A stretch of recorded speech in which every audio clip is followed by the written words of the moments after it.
Selamat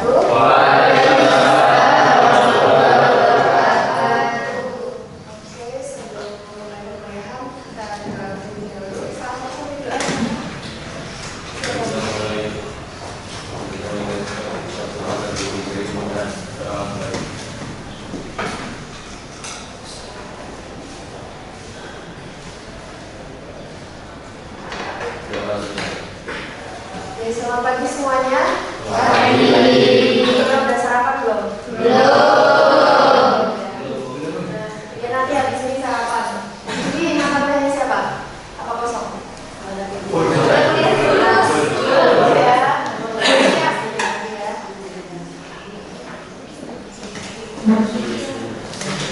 yang nggak masuk? Masuk semua? Oh belum datang.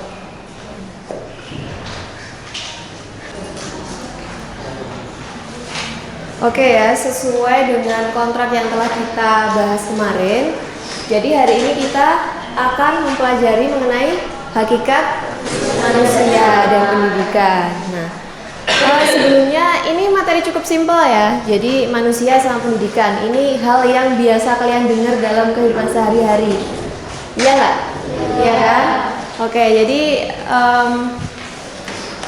manusia itu apa? Makhluk hidup. Apalagi? Ciptaan Tuhan. Lalu? Oke, diberikan kelebihan akal dan pikiran. Ya, kalian ini kalau sebagai individu yaitu manusia, ya kan? Lalu apa yang Anda ketahui tentang pendidikan? Apa pendidikan itu? Apa? Pendidikan. Kalian ini sedang menempuh pendidikan. Iya, jadi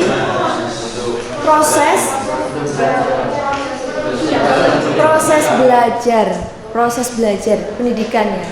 Oke, untuk mempelajari lebih lanjut, maka kita nanti akan mempelajari mengenai hakikat manusia dan hakikat pendidikan. Tapi kemungkinan nanti kita mempelajari hakikat manusia dulu ya. Oke, jadi tujuan pembelajaran kita pada hari ini itu nanti mampu menjelaskan hakikat manusia, lalu aliran-aliran tentang hakikat manusia, dan menyebutkan dimensi-dimensi kemanusiaan dan mengidentifikasi peran manusia dalam pendidikan. Hakikat manusia. Nah, ini kita tadi sudah membahas ya, hakikat manusia. Nah, ini ada menurut pandangan Islam, lalu menurut pandangan ilmuwan, dan menurut aliran-aliran. Jadi manusia itu kalau kita lihat itu nggak cuman ya udah secara sains manusia itu punya organ-organ tertentu tersusun dalam satu, ada jiwa, ada raga, tapi kita juga nanti akan ada pandangan Islam sendiri itu. Manusia itu sebenarnya apa? Lalu menurut pandangan ilmuwan dari sebelum Masehi sampai after Masehi, lalu ada aliran-aliran mengenai hakikat manusia ya, menungso ya. Manusia itu apa sih manusia? Tentu kalau kita bicara manusia itu kompleks ya. Apalagi kalau dihadapkan sama apa?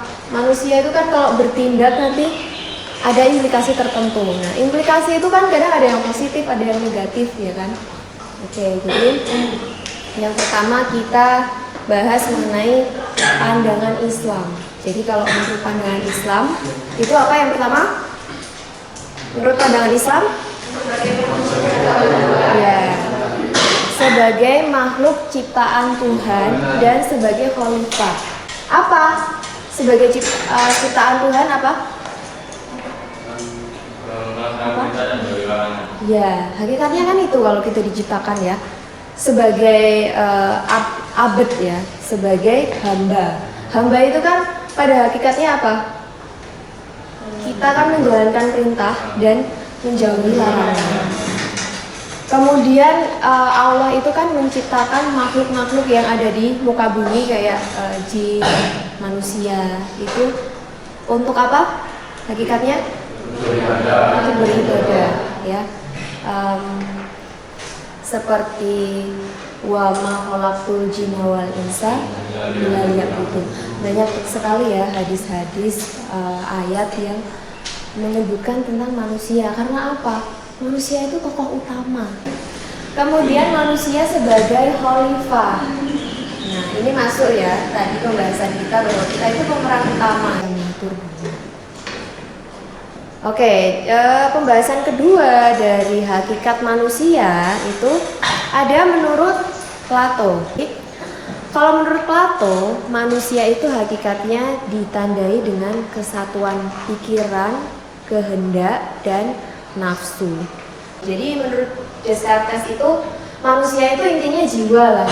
Jiwa, kalau fisik itu ya hanya pelengkap saja. Tapi ya kalau manusia tanpa jiwa ya gimana dong? Bayangkan nanti ya. Jadi intinya itu jiwa. Maksudnya Descartes itu adalah jadi manusia itu kan diciptakan dari beragam fisik ya. Kita fisiknya beragam. Yang penting itu adalah gimana mereka berbuat, mereka jiwanya seperti apa untuk menghasilkan perilaku-perilaku itu loh. Jadi misalnya kalian ini kan, yang sini kan cowok ya, yang sini cewek, udah secara fisik udah beda. Tapi gimana kalian itu mengatur jiwa, pikiran, akal, ya termasuk kalau misalnya kalian niatnya, aduh nggak usah kuliah dia males gini gitu. Itu kan udah beda ya pikirannya. Tapi kan ini kalian memiliki kesatuan pikiran, dimana kalian ya kewajiban sebagai seorang mahasiswa kuliah berpendidikan, melakukan pembelajaran di kelas, ya udah kalian kuliah di kelas. Kalau menurut Skinner, nah Skinner ini termasuk tokoh yang modern ya bisa dibilang. Pada hakikatnya manusia adalah makhluk reaktif. Nah, kita tadi sempat menyinggungnya ya, sebelumnya ya. Jadi beliau ini tokoh psikologi yang terkenal karena adanya manusia ini terdiri dari 3 komponen, yaitu ID, ego, dan sebagainya. Ini yang akan saya jelaskan. Kalau menurut Sigmund ya, manusia itu ada ID, ada ego. Ada yang sudah belajar membaca? Ada nggak? Lupa. Udah pernah baca? Udah. Ini apa? Ini sifat dasar manusia ya. Ego itu apa? Itu ya nafsu. Super ego itu apa? Ada yang bisa ngasih contoh? Kalau misalnya mencuri itu kan dosa. Ya, mencuri itu yang mana? Nafsu ya. Mencuri itu dosa. Terus gimana? Nah, kita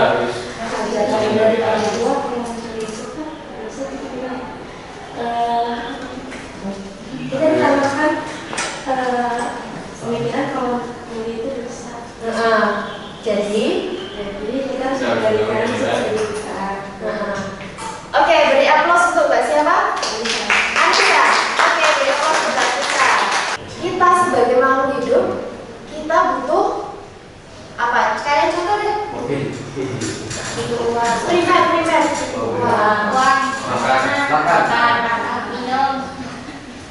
Makan itu dosa nggak? Nggak dosa dong ya. Karena kita butuh. Tapi kalau puasa kita makan dosa nggak? Dosa. Ya itu. Dasarnya kita punya nafsu, tapi dan mengendalikan kita tuh itu loh, sesuai keadaan. Gitu. Jadi ada pengendali sesuai dengan kondisi kita itu lagi apa. Kalau misalnya lagi puasa kok makan, kita bisa itu. Kita punya naluri dasar, tapi kita punya ibaratnya itu angel and demon gitu loh ya. Kalau kalian bayangin itu gitu. Dimensi kemanusiaan, ada dimensi keindividualan, kesosialan, kesusilaan, dan keberagamaan. Gimana kalau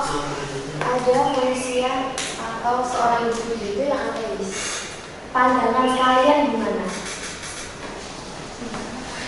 Berpendapat aja nggak apa-apa, berpendapat.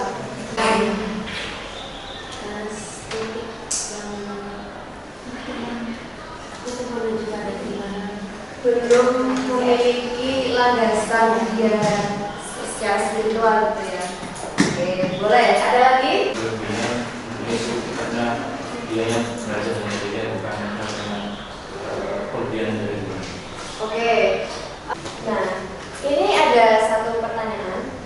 Coba contohkan bagaimana manusia bisa membentuk dimensi kemanusiaan seperti yang telah dijelaskan di atas.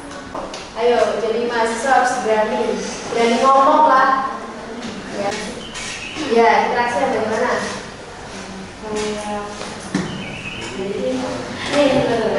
Gimana? Coba kalau Pak, gimana? Ya, kan coba dicontohkan bagaimana? Kalau misalkan yang makan papaku berikutnya, nah terus kalau dimensi kesosialan itu semua kehidupan itu saling tolong ya, kita supaya tolong, terima kasih, maaf dan yang lain. Nah kalau dimensi kesosialan itu mengacu pada dari dulu kita nggak tahu kalau dimensi keberagaman yang Oke, applause lagi dong buat Mbak Aulia. Oke ya. Diagram kebutuhan Maslow itu ada 5 tingkatan. Nah, tingkatan paling bawah physiological needs, kemudian safety needs, social needs, esteem needs, and self actualization. Nah, ini kalian diskusikan. Coba silakan berhitung. Masing sebagai individu.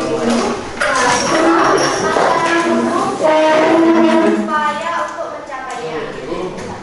Ini yang paling mudah ini ya, physiological needs atau apa? Kebutuhan akan fisik. Kebutuhan akan fisik itu contohnya apa? Tadi yang bisa tidur, sholat, fisik. Contohkan. Kemudian kalau sebagai individu itu apa? Mahasiswa dan sebagai masyarakat umum itu apa? Serta upaya untuk mencapainya. Sampai kita 5 menit cukup ya. 7 menit ya.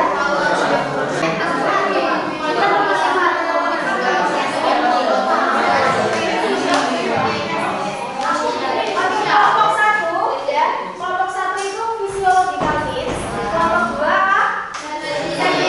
Kelompok 3 sosial, 4 esteem, 5 self actualization. Ya. Sekarang kalian cari, pastikan sumbernya relevan ya.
Organisasi bisa itu juga sosial sekali. Nanti kalau organisasi itu maksudnya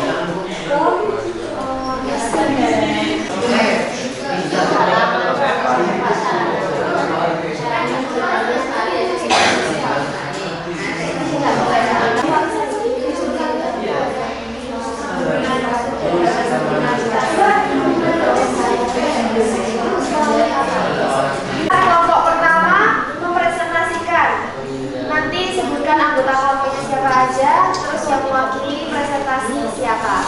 Oke, dimulai dari kelompok 1. Saya persilakan. Assalamualaikum warahmatullahi wabarakatuh. Sebelumnya perkenalkan, nama saya Laila Faiza, bisa dipanggil Faiza, dan ini adalah anggota kelompok saya. Di sini saya akan mempresentasikan atau menjelaskan sedikit terkait materi psychological needs. Jadi gini teman-teman, setiap dari individu tentu punya keinginan dan target yang harus kita penuhi. Nah, di sini saya akan membahas tentang psychological needs. Nah, jadi gini, level pertama dari hierarki kebutuhan manusia adalah psychological needs atau kebutuhan fisiologi kita. Bener gak? Semua dari kalian kan pasti, silakan perhatikan ya.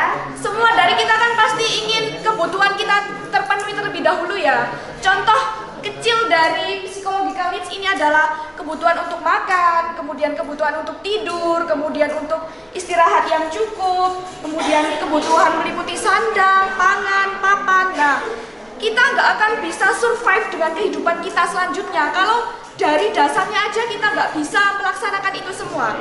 Teman-teman di sini bisa paham nggak sebelumnya? Bisa. Nah, jadi gitu ya. Yang sebelah sini bisa paham? Nggak paham. Nggak apa-apa. Kita sama-sama belajar ya. Jadi gini teman-teman, seseorang bisa dikatakan untuk melanjutkan kehidupannya itu dia bisa survive itu dari hal-hal yang mendasar dulu. Contohnya, kalian harus memenuhi kebutuhan sandang kalian, kemudian kebutuhan papan kalian, kebutuhan pangan kalian. Kalau misalnya hal-hal sederhana seperti itu saja kalian belum bisa survive, tentunya kalian nggak akan bisa lanjut ke kehidupan selanjutnya, yaitu ke safety needs, kayak gitu. Jadi kita mulai dari hal-hal terendah terlebih dahulu.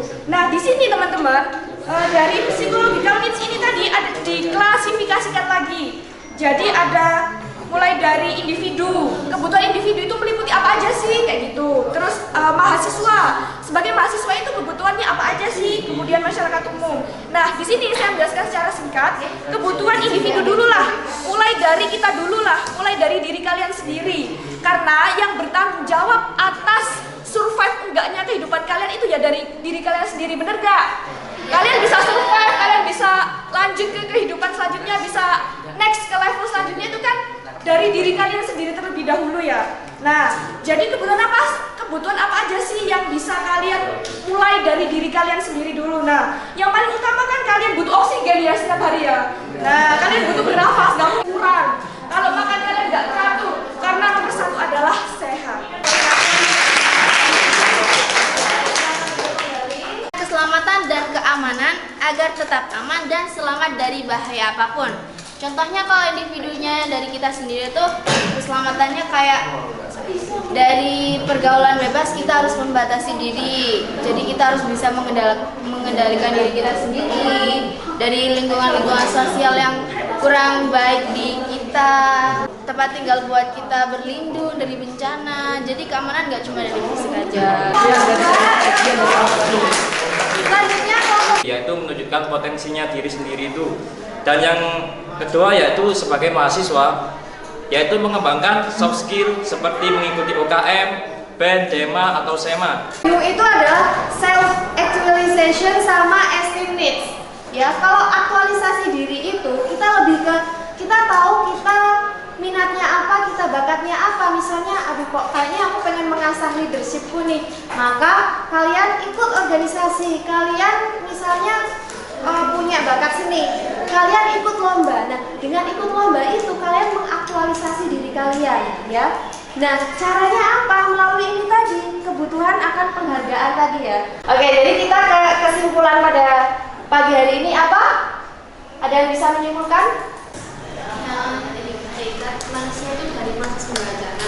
Oke, hakikat manusia itu adalah bagaimana dia melakukan proses pembelajaran, bagaimana kontribusi mereka itu dalam pendidikan. Oke, itu perkuliahan kita pada pagi hari ini, kita aplaus.